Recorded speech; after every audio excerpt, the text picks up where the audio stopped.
up, my friends? We're going to be doing a live reading of the book. Let me just make sure I get my settings right here. We're going to be doing a live reading of the book Awaken the Giant Within. So this is an absolutely amazing book that could blow your mind. I've gotten just through the first few chapters of this, and it's been pretty phenomenal as far as what it talks about. So we're gonna be doing this stream here, and just a reading. If you wanna go ahead and chat or whatever, feel free to.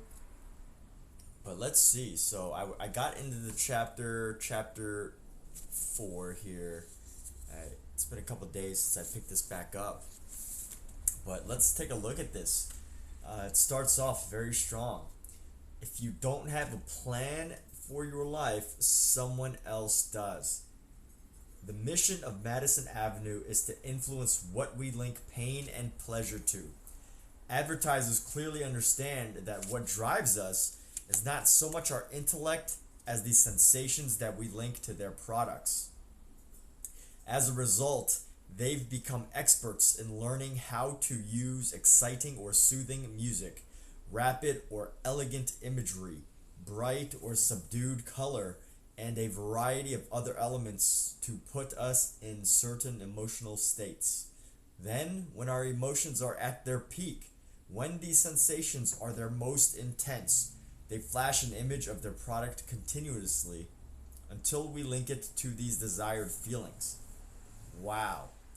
Every time, and this is off top, this is just me talking, you really got to think about that. Anytime you walk into a big mall or an exciting place, their whole job of the advertiser is to get you to buy something. So a good way to start. If you're not taking control of your own mind, if you don't realize these things, you could just start to become a zombie in life. Good idea. Good thoughts there. So back to the book. Pepsi employed this strategy brilliantly in carving out a bigger share of the lucrative soft drink market from their major competitor, Coca-Cola.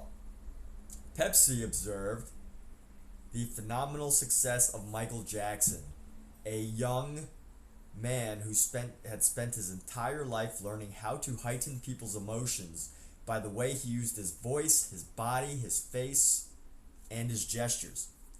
Michael sang and danced in a way that stimulated huge numbers of people to feel incredibly good. So much so that they'd often purchase one of his albums to recreate the feelings. Pepsi asked, "How can we transfer those sensations to our product?" Their reasoning was that if people associated the same pleasurable feelings to Pepsi as they did to Michael Jackson, they'd buy Pepsi just as they bought his albums. The process of anchoring new feelings to a product or idea is the integral transference necessary to basic conditioning. Something you'll learn more about in Chapter 6 as we study the science of neuroassociative conditioning.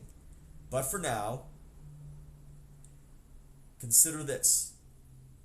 Anytime we're in an intense emotional state, when we're feeling strong sensations of pain or pleasure, anything unique that occurs consistently will become neurologically linked.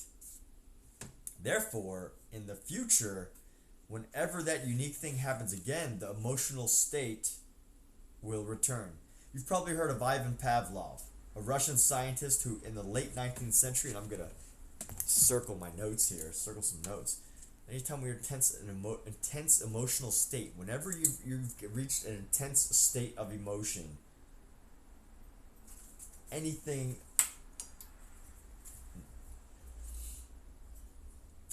unique that occurs in that situation is going to be tied. That's huge right there.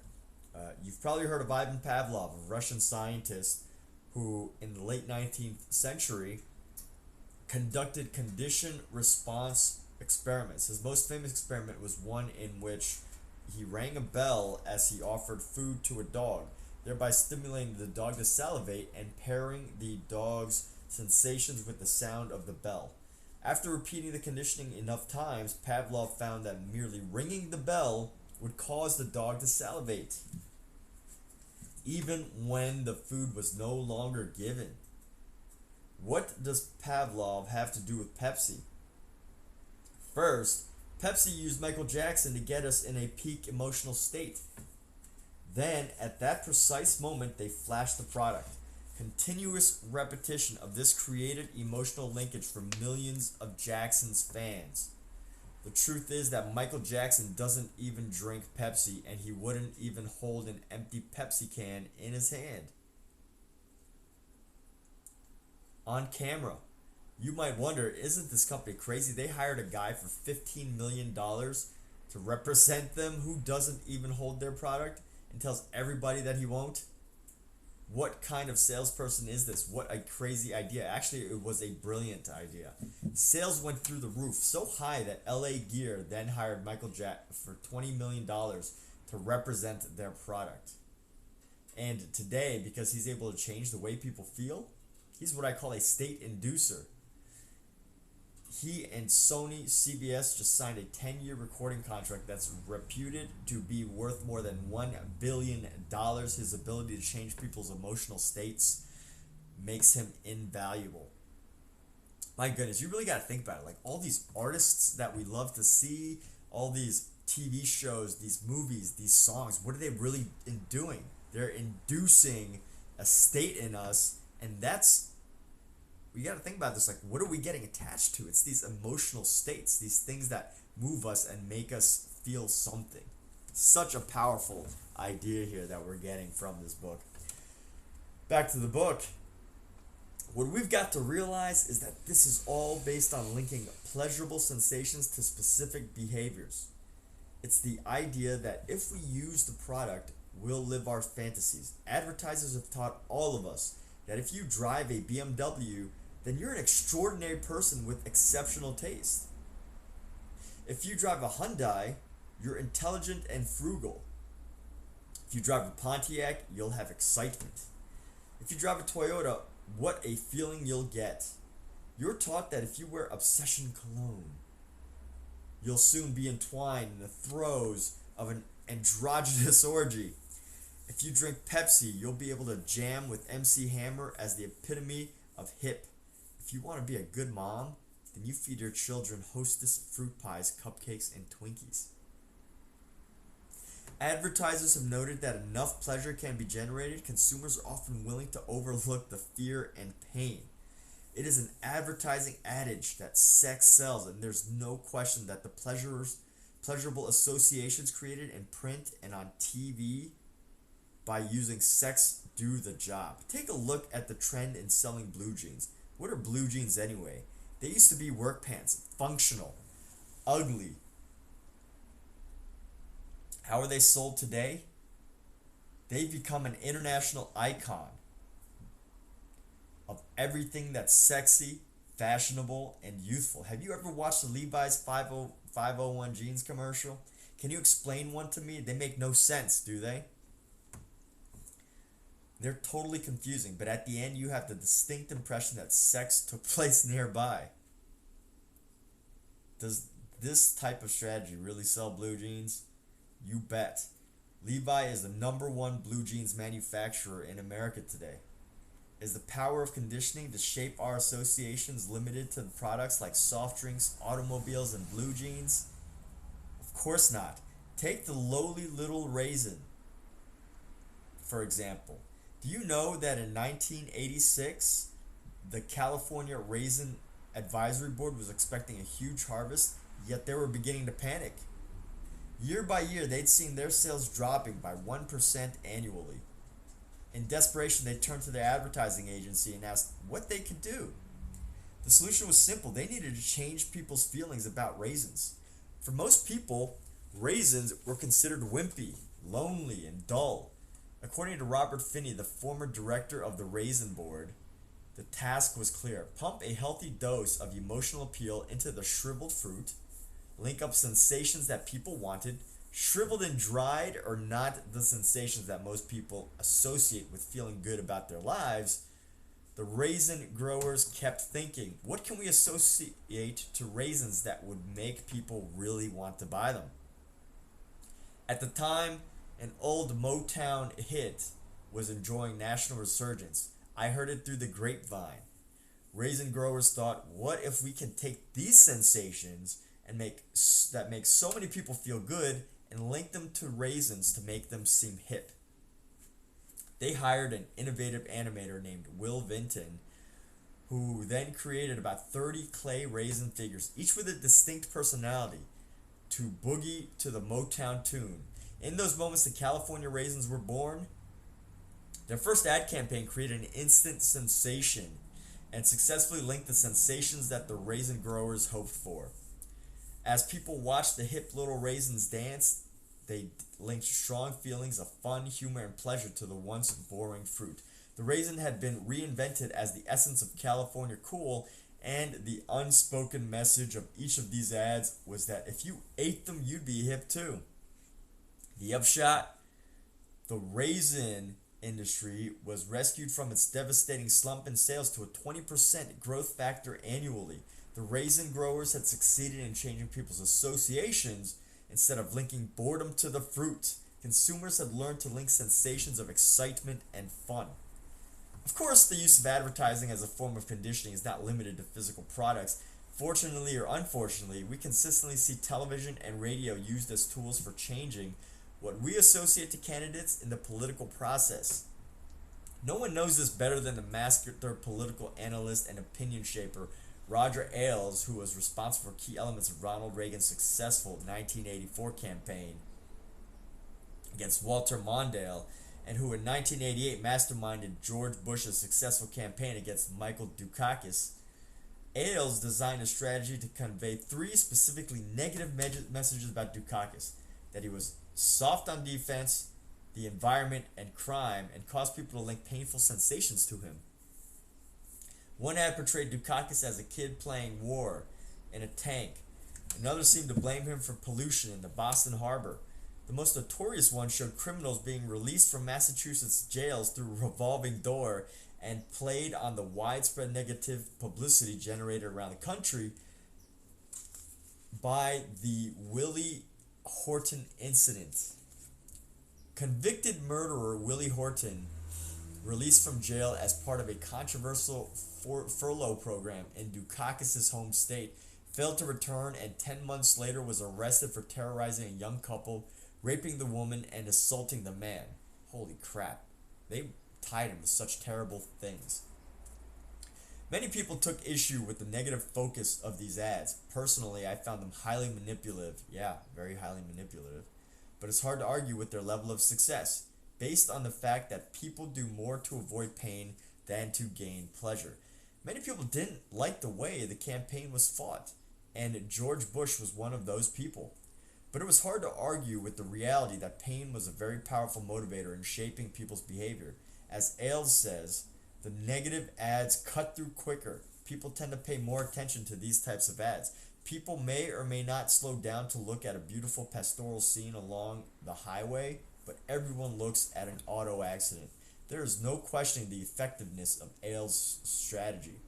Bush won a clear majority of the popular vote and soundly trounced Dukakis in one of the biggest landslides in electoral college history. The force shaping world opinion and consumers' buying habits is also the same force that shapes all of our actions consciously, because if we don't direct our own thoughts, we'll fall under the influence of those who would condition us to behave in the way they desire. Sometimes those actions are what we would have selected anyway, sometimes not. Advertisers understand how to change what we link pain and pleasure to by changing the sensations we associate to their products. If we want to take control of our lives, we must learn to advertise in our own minds, and we can do this in a moment. How? Simply by linking pain to the behaviors we want to stop at such a high level of emotional intensity that we won't even consider those behaviors any longer. All right, that's good. Taking some notes here. Aren't there things you would never ever do? Think of the sensations you link to those. If you link those same feelings and sensations to the behaviors you want to avoid, you'll never do them again. Either. Then simply link pleasure to the new behavior you desire for yourself. Through repetition and emotional intensity, you can condition those behaviors within yourself until they are automatic. Wow. We gotta take a. Oh, wait, actually, after this, hold on. We're gonna be in a good break moment here. So, what's the first step in creating change? The first step is simply becoming aware of the power of pain, and pleasure, and exert and pleasure. The power that pain and pleasure exert over everyday decision and therefore every action that we take. My goodness. The art of being aware is understanding that these linkages between ideas, words, images, sounds, and sensations of pain and pleasure are happening constantly. That's quite a lot to soak in. Really gotta get this idea in. I mean, there's things that we do on a regular basis. I mean, we eat, we brush our teeth. If we really think about the things that we do, showering gives people pleasure. Going on Twitch gives people pleasure. Going on YouTube gives people pleasure. The things that you don't like, and you could be manipulated into these things, which is so crazy if we don't take control of our own minds, our own destiny, as this book says.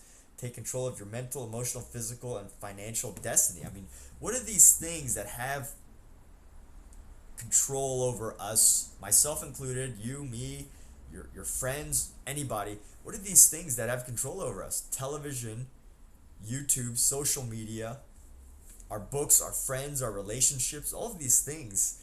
And here's the thing is, our friends and our family might not be thinking about it, but there are people out there that know exactly how to do this, how to link pain or pleasure to your life to get you to move away from something or to be motivated towards something. So this is some powerful stuff. This is, if you can simply become aware of some of the things that's mentioned here, like what you're linking pain and pleasure to, what you desire, and what's preventing you from doing the things that you know you must do, or avoiding what's preventing you from stopping the things you know you need to stop. It's a powerful idea to know that it comes from something as much as knowing what you're linking the pain and pleasure to.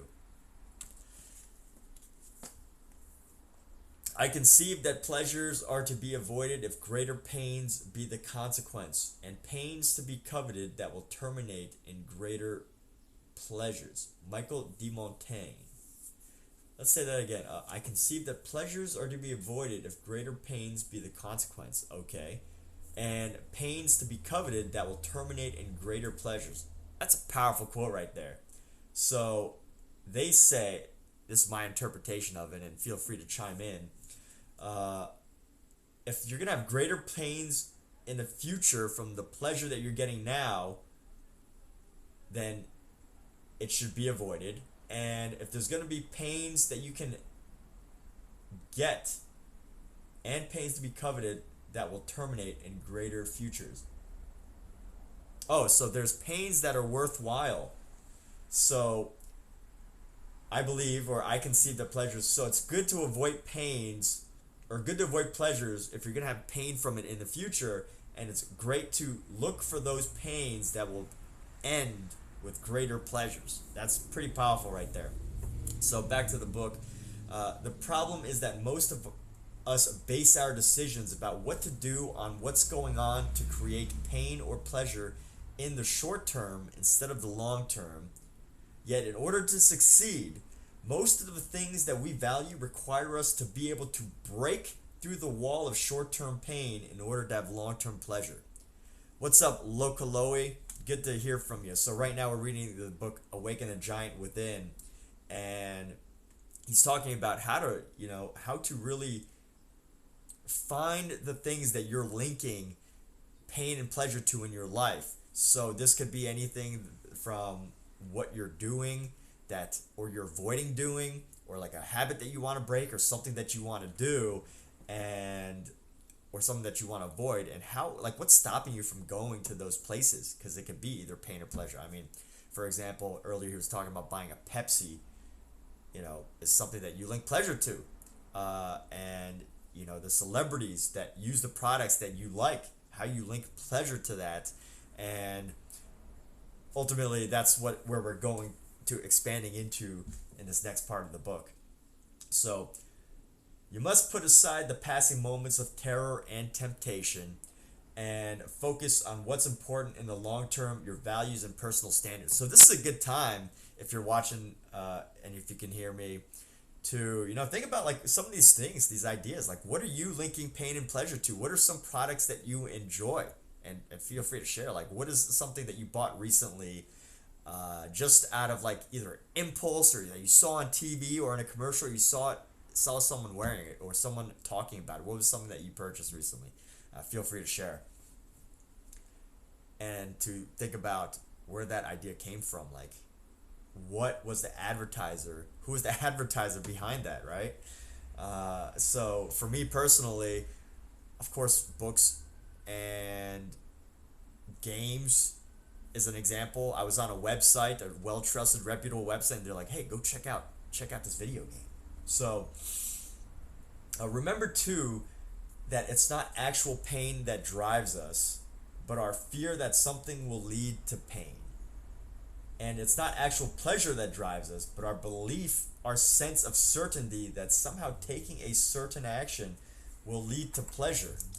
We're not driven by the reality, but by our perception of reality. Holy crap.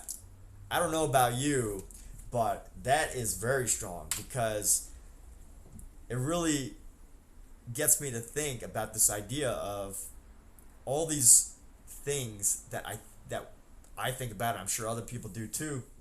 All these things that we think about, that we're planning, and we're like, oh, that's not going to be good. That the things that make us anxious, the things that make us feel uncomfortable. It's not in the situation when we're saying that we're going to go somewhere and I feel anxious about it.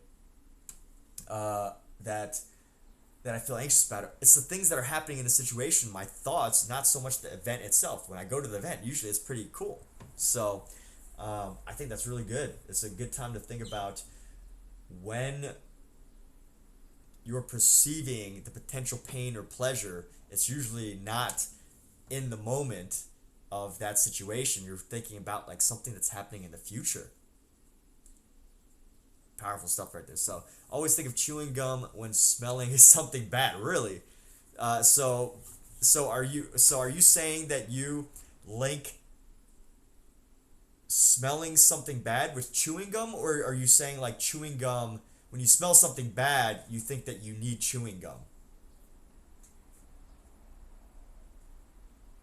Because I'm wondering, like, do you feel like chewing gum is a bad thing, or do you mean it's a good thing? And is there any celebrities that you link to chewing gum? I know back in the day, baseball, a lot of people link chewing gum with baseball. They used to have like bubble yum ads with baseball, and you constantly I see actors in movies or TV shows, and sometimes they're chewing gum. It's like a cool, like, chill thing to do, just chewing gum. It's something like, you're not totally polite, you're not anti anything, you're not like antisocial, but like you're cool, you're relaxed, you're just chilling, chewing gum. It's a cool thing to do. But continuing on with the book, most people focus on how to avoid pain and gain pleasure in the short term, and they thereby create long-term pain for themselves. Let's consider an example. Say someone wants to lose a few extra pounds. I know this has never happened to you, but let's just pretend anyway.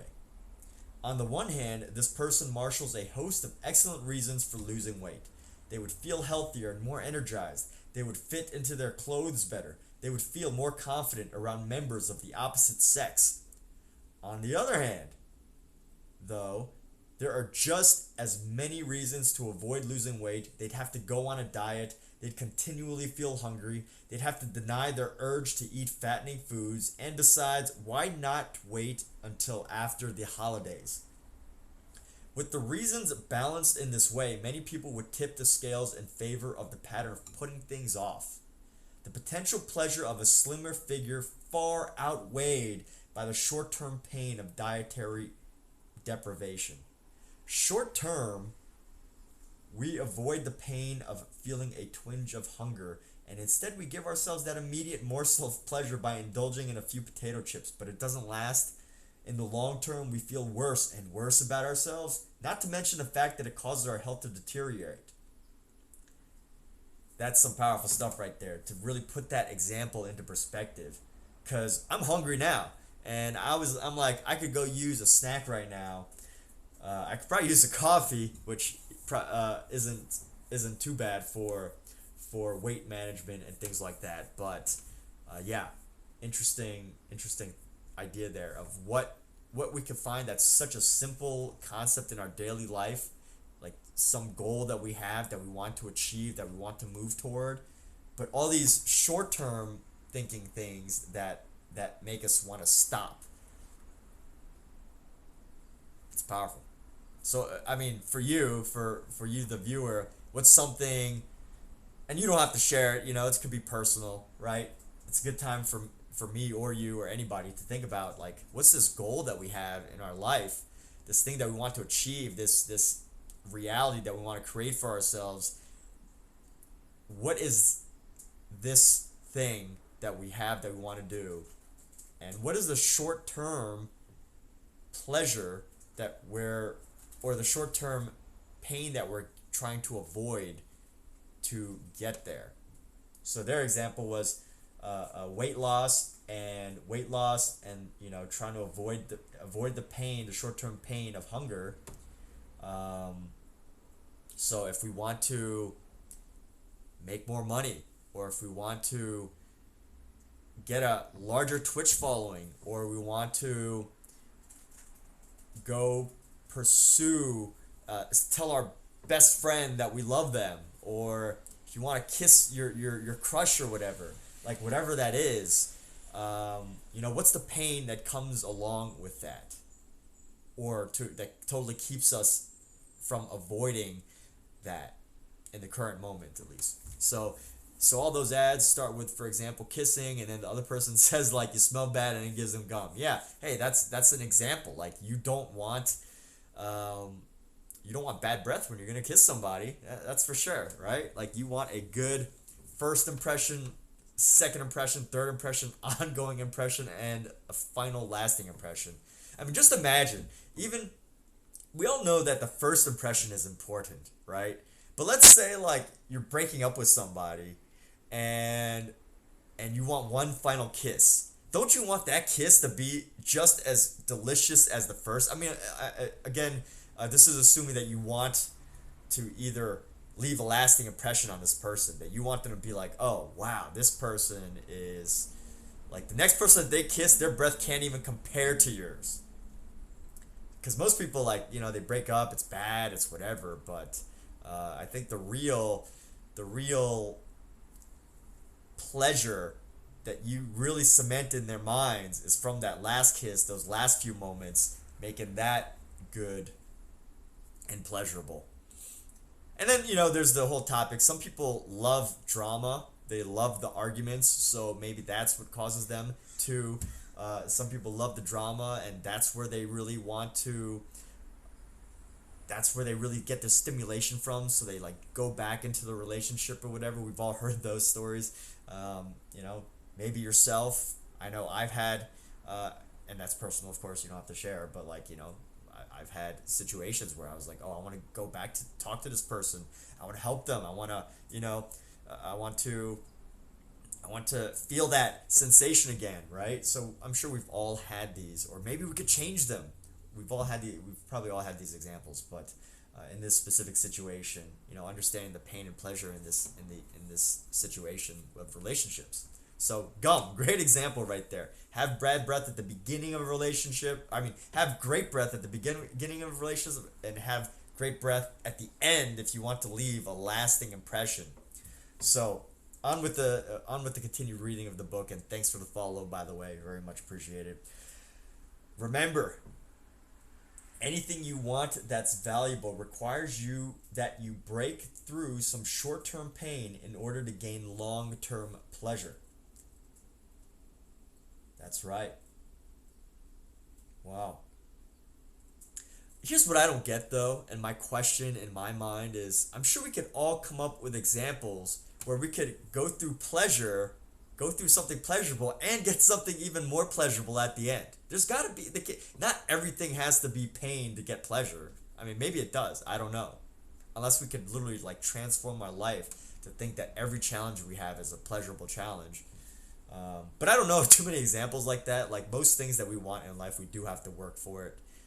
But there are some people who are fortunate enough in life that they can work towards those hard things and enjoy the process. But anyway, if you want a great body, you've got to sculpt that body, which requires breaking through short-term pain. True. Once you've done it enough times, working out becomes pleasurable. Yeah. Dieting works the same way. Any type of discipline requires breaking through pain.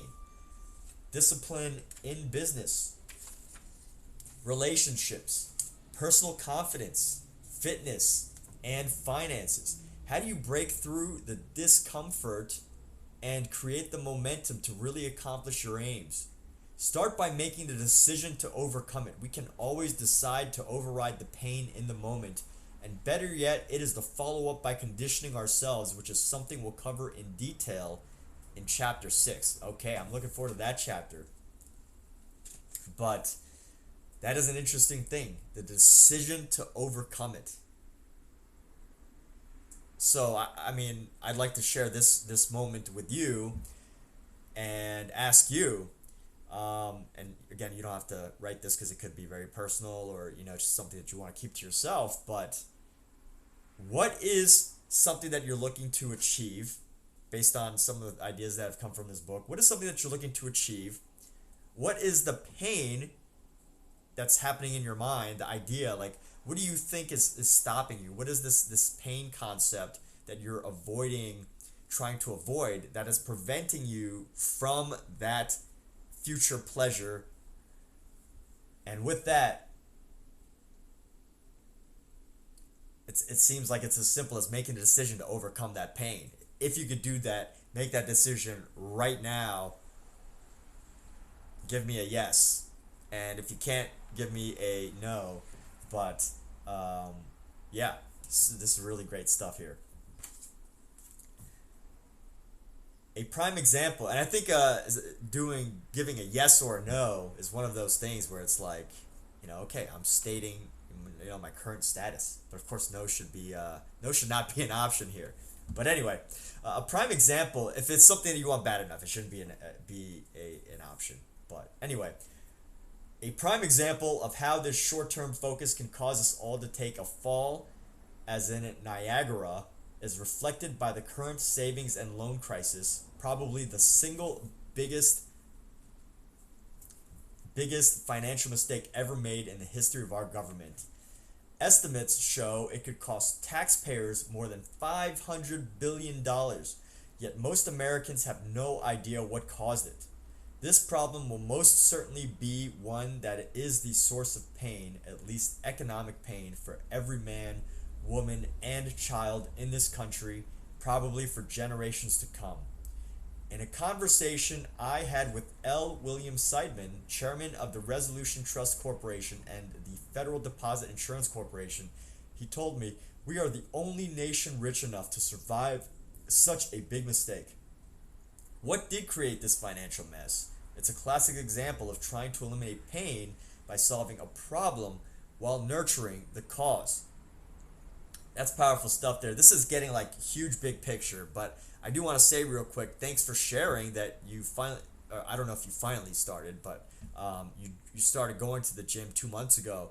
And here's what's great, because if you can get past the 60-day mark, I think I read in a article somewhere, it was saying that most gyms, people jump in on New Year's, and within the first 80 days, most people quit. So if you can get past 2 to 3 months, you're gonna be good, and you're gonna be able to continue.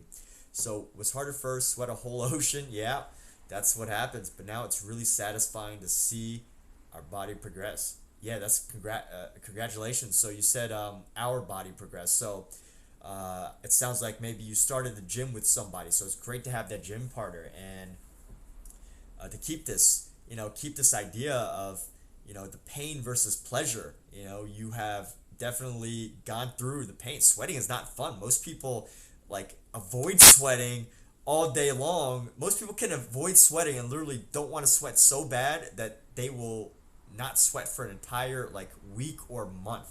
Can you believe that? Like, if you've gone to the gym, if you've exercised, if you worked out, and I've been like this, I've gone long terms without sweating as well.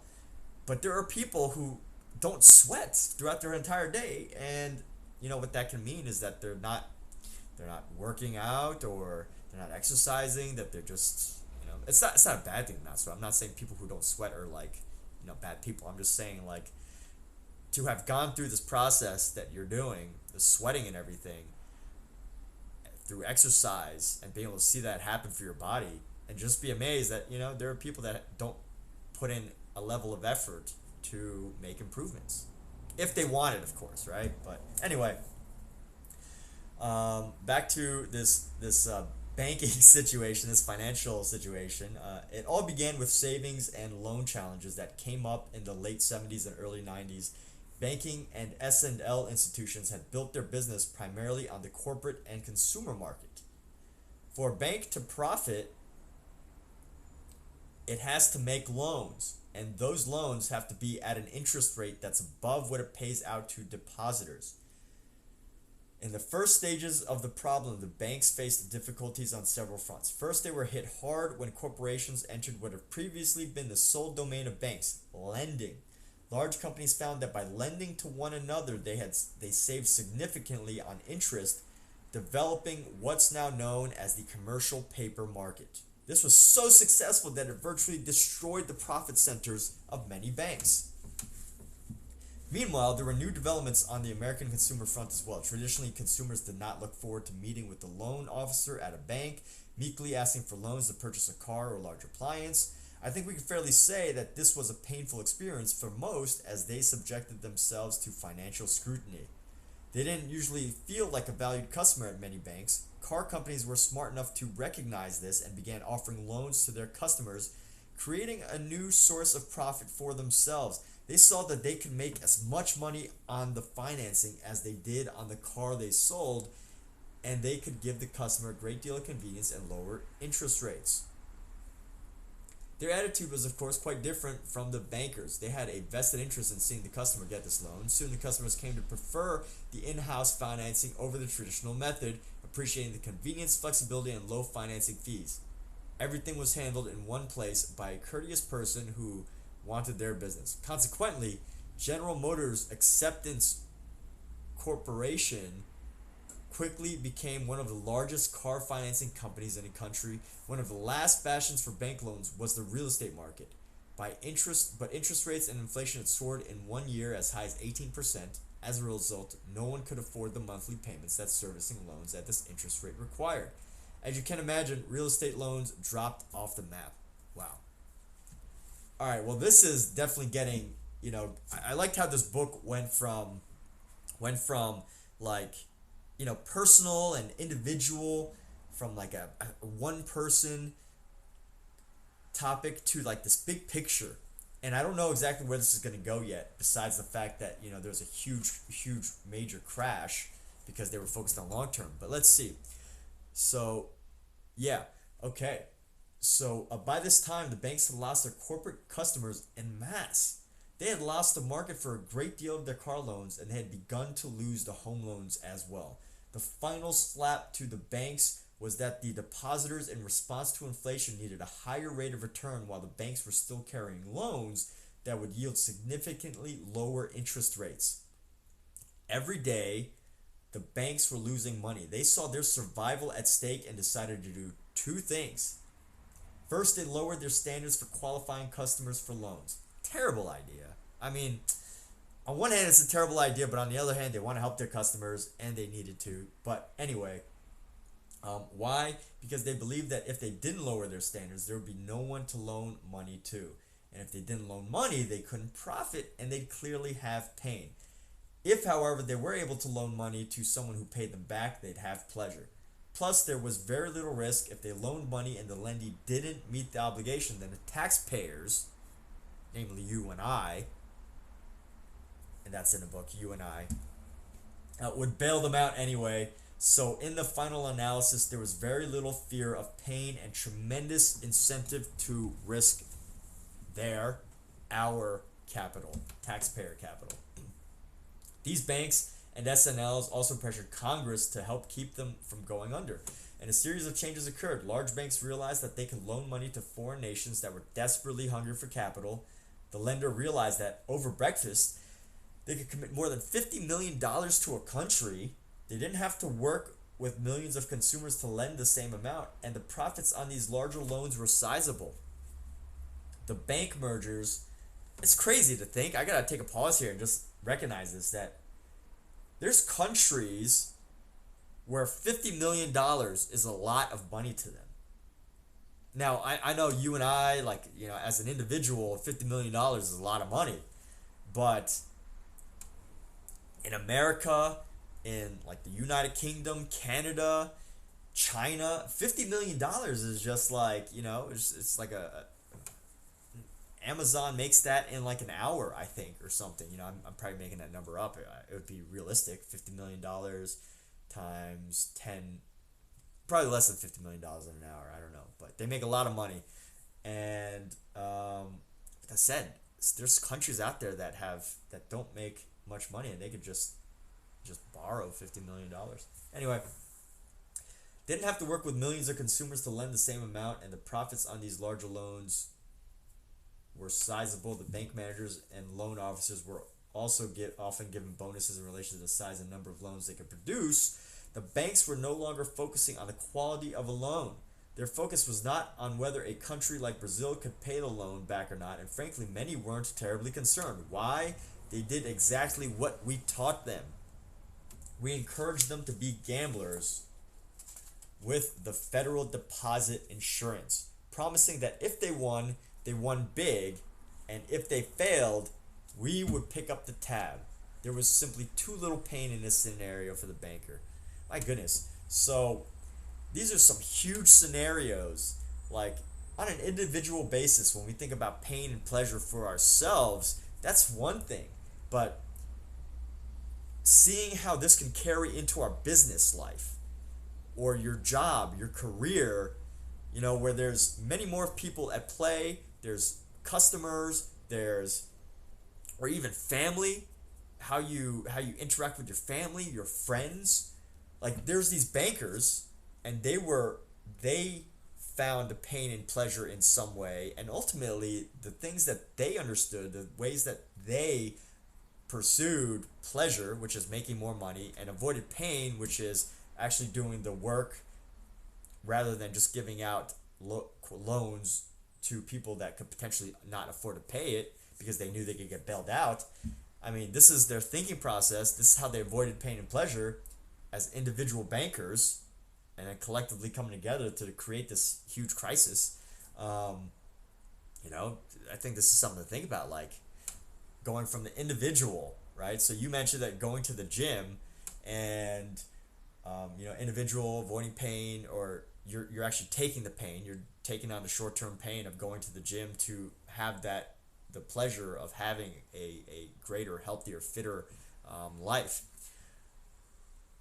So thinking about this in a different way in your personal life, like friends, family, how are some of the things that you're avoiding, the short-term things that you're avoiding, the short-term pains that you're looking to avoid, and then the pleasure that you're getting from it. So I'm trying to think of a way to frame this right now. Like me personally, all right, like I don't call my parents every day because I almost think that it'll be, it'll take too much time out of our days. But to take that time to call our parents, to text them, to say hello, even if it's just for a moment,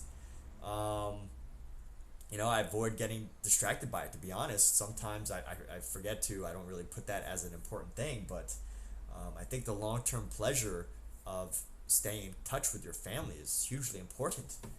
So this is just one example in a family sense, but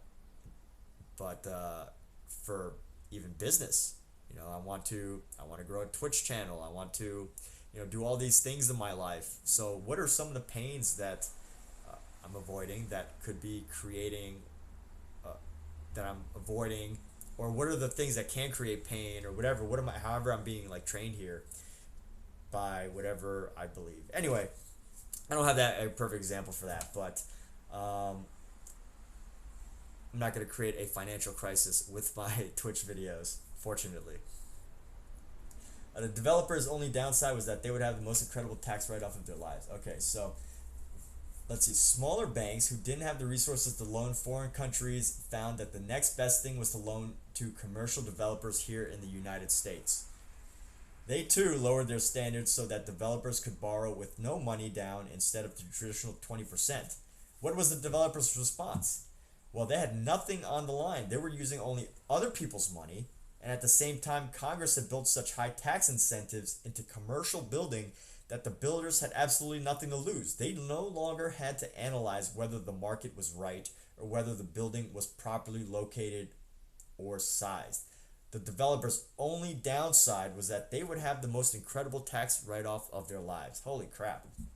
As a result, builders built like crazy, causing a glut on the market. When the supply was so much greater than the demand, the market collapsed. Developers went back to the banks and said, "We can't pay," and the banks turned to the taxpayer and said, "We can't pay." Unfortunately, there's nobody we can turn to. What's worse, people have seen the abuse in this country, and the assumption now is that anyone who is wealthy must have taken advantage of somebody. This is creating negative attitudes toward many businesses who are often the very people providing jobs that allow Americans' dreams to flourish. This whole mess illustrates our lack of understanding of the pain-pleasure dynamic and the inadvisability of trying to conquer long-term problems with short-term solutions. Wow. I mean, this last sentence right there, I'm gonna have to put a line around this, but this whole mess illustrates our lack of understanding of the pain-pleasure dynamic and an inadvisability of trying to conquer long-term problems with short-term solutions. So I think this is important to really think about. I mean, for you viewing this, what is something, and you just gave a huge example. So there's two big examples. How we attach pain and pleasure to, like when we watch an advertisement. When we watch an advertisement, we see, say, our favorite basketball player drinking a soda. I'm not going to share a specific soda here, but they're drinking a soda, and suddenly we're interested in that soda because that athlete. We attach pleasure to being associated with the athlete who drinks that soda. And then Lokaloe was just here. They were sharing how they started going to the gym and how that is an example of avoiding pain or going through short-term pain, being comfortable with taking on short-term pain to have long-term pleasure, which, at some level it's like, hey, I have to avoid short-term hunger to do weight management or health management, or I have to avoid like terrible foods, very unhealthy foods, to have like better long-term health or whatever. So this is a big picture example of a bank crisis that happened because these people were trying to just have trying to tackle long-term problems, but they were doing short-term solution. They were thinking in the short term rather than the long term. And I think all of us can come up with examples in our lives of thinking too short term, of thinking, oh, well, I can do this now, I can do something else now, but at the end of the day, there's a bigger problem that we have to face, and it could be different for everybody. But pain and pleasure are also the backstage directors of global drama. For years, we lived through an escalating arms race with the USSR. The two nations were constantly building more weapons as the ultimate threat. If you try to hurt us, we'll retaliate and hurt you even worse. And the standoff continued to build to the point at which we were spending $15,000 a second on arms. Holy crap. What caused Gorbachev to suddenly decide to renegotiate arms reduction? The answer is pain. He began to associate massive pain to the idea of trying to compete with our military arms buildup. Can you imagine trying to keep up with America in weapons development? That would be a pain. That'd be terrible. That would be very difficult. Sadly, but at the same time, it is what it is. Because weapons can be very harmful to the world. So he began to associate massive pain to the idea of trying to compete with our military arms buildup. Financially, it just wasn't feasible. He couldn't even feed his people. When people can't eat, they're more concerned about their stomachs than about guns. They're more interested in filling their larders than their country's armament. They begin to believe that money is being spent frivolously, and they insist on a change. Did Gorbachev change his position because he's a great guy? Maybe. But one thing is certain, he didn't have a choice. Yeah. If you want to get a lot of people angry and you want to get them to be angry at a government, and maybe not today's modern governments, but back then when people were rioting. I mean, I guess they riot today, but if you really want to make people angry, make them hungry. I did a 5-day fast a little while ago, and it really gave me a deeper understanding, a greater familiarity with the concept of hunger, and it is really difficult to manage your emotions when you're hungry. So, nature has placed mankind under the government of two sovereign masters, pain and pleasure. They govern us in all we do, in all we say, in all we think. Every effort we can make to throw off our subjection will serve but to demonstrate and confirm it. Jeremy Bentham. I love how there's all these quotes about pain and pleasure. It's as if people had known about this subject for years and years, for centuries. Probably. I mean, this probably isn't the first time. This book isn't the first time that this idea ever came to light, but it is powerful in the way he writes it. Why do people persist in an unsatisfying relationship, unwilling either to work towards solutions or end it and move on? It's because they know changing will lead to the unknown, and most people believe that the unknown will be much more painful than what they're already experiencing. It's like the old proverbs say, better the devil you know than the devil you don't know. A bird in the hand is worth two in the bush. These core beliefs keep us from taking actions that could change our lives. I have heard that before. I have heard these quotes, and it's interesting to think of there's all these quotes in our lives, these random sayings that we think about. You've probably got a couple. I've got a bunch. I can't think of any off the top of my head, but let's see. I think for a second. You know what they say, or silence is golden. And yes, silence is great, but who said that, right? Loose lips sink ships. Now, I mean, that if you look into the history of that, right, people who talk too much can sink warships or whatever. And I think of the importance of secrecy when it's necessary. But in that situation, I knew where the quote came from, so it makes sense. But where did these other quotes come from that we get in our daily lives, and why is it that we follow them so closely sometimes? I've probably been out with friends. You've probably been out with friends where you said something where you said one of these quotes and you believed it, and it made you, it makes you do certain things even though you don't know where it came from, you don't know who originally said it, you believe it, but it might not be the most helpful thing. Okay, so if we want to have an intimate relationship, then we have to overcome our fears of rejection and vulnerability. If we're planning to go into business, we must be willing to overcome our fear of losing security to make that happen. In fact, most of the things that are valuable in our lives require us to go against the basic conditioning of our nervous system. We must manage our fears by overriding this preconditioned set of responses, and in many cases, we must transform that fear into power. Many times, the fear that we are allowing to control us never becomes reality anyway. It's possible for people to link pain, for example, to flying in an airplane. While there's no logical reason for the phobia, They're responding to a painful experience in their past or even an imagined future. They may have read in the papers about airplane accidents and now they avoid getting on planes. They're allowing that fear to control them. We must make sure that we live our lives in the present and respond to things that are real, not to our fears of what once was or what might someday be. The key thing to remember is that we don't move away from real pain. We move away from what we believe will lead to pain. Oh, and the next part is let's make some changes now. So I'm going to enjoy that part, and I'm going to need a piece of paper here. So I'm gonna grab a piece of paper, do some of these exercises live. Why not? But I do want to go over this, like our nervous system. He's just starting to talk about this right now. The things that we fear, yeah, it's in our head, but what our head does? It comes from some of our nervous system reactions.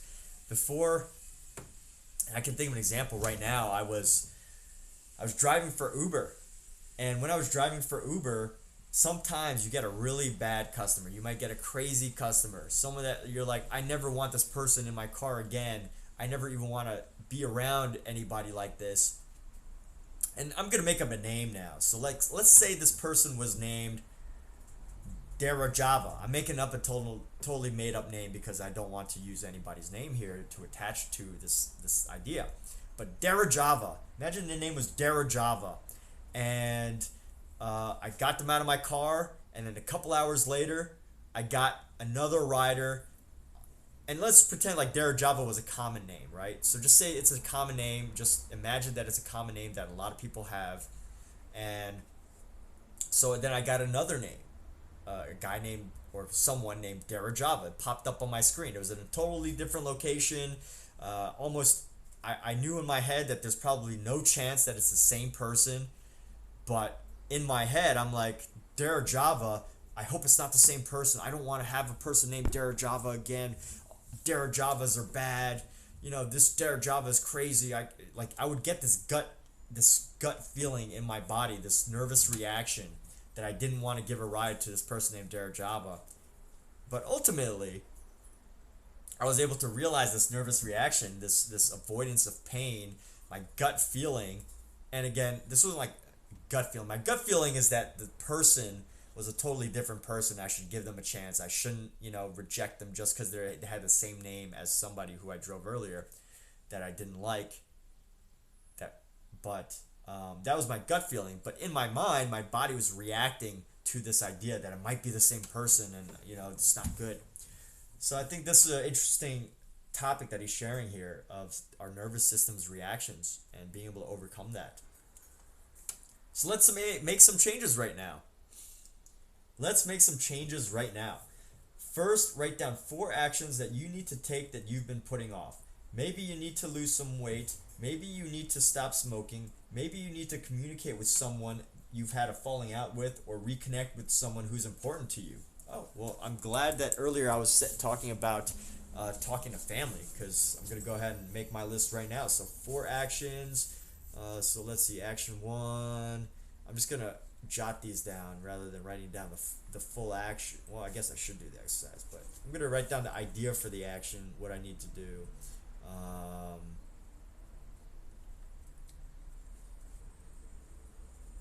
Okay, so we got 1, 2, 3, and then we'll do another. Let's see.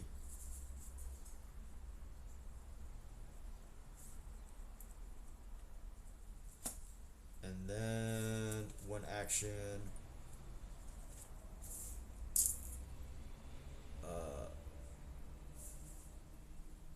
Okay, I made these actions fairly easy for myself, but you can make it as challenging or tough or as urgent as you need it to be.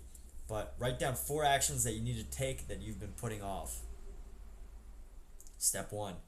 Step 2. Second, under each of these actions, write down the answer to the following questions. So we're going to write down the answer to the following questions. Why haven't I taken action? In the past, what pain have I linked to taking this action? So I'll say that question again because those are powerful. Why haven't I taken action? In the past, what pain have I linked to taking this action? Answering these questions will help you understand that what has held you back is that you've associated greater pain to taking the action than to not taking it. Be honest with yourself. If you're thinking, I have no pain associated to it, think a little harder. Maybe the pain is simple. Maybe it's the pain of taking time out of your busy schedule. Wow, okay. Yeah, I was just saying that earlier. Okay, so yeah, taking time out. Fear, a lot of fear here. I keep writing fear. Taking time, yeah. Loss of focus. Another good one for this one. Let's see. So, I'm trying to think of it. Why haven't I taken action? Busy now, but what pain have I linked to it? Yeah.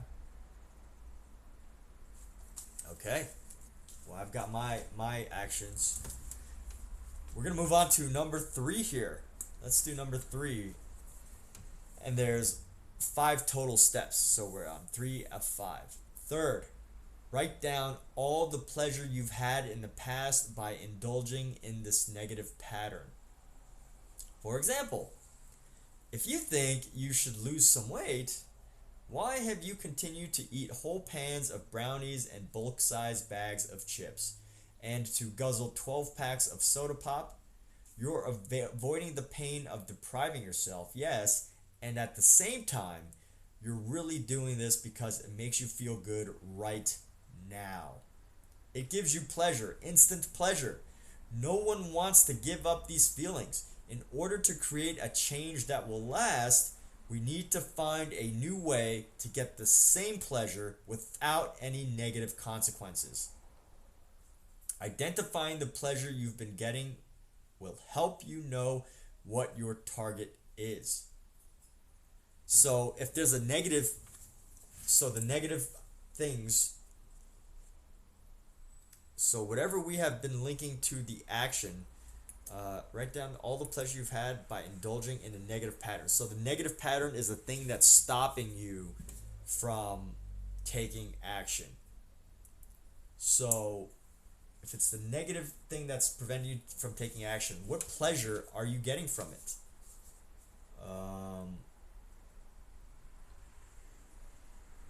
What pleasure am I getting from feeling fear, or feeling fear of it? What pleasure? I think it's procrastination. But what pleasure is procrastination? Procrastination is not really pleasure. Oh, I get to do other stuff. I get to do other things. Okay.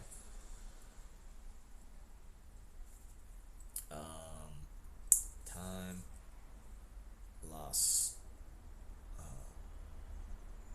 Here's an interesting thing. I just came up with one, and I'm thinking, I don't really. He says an example.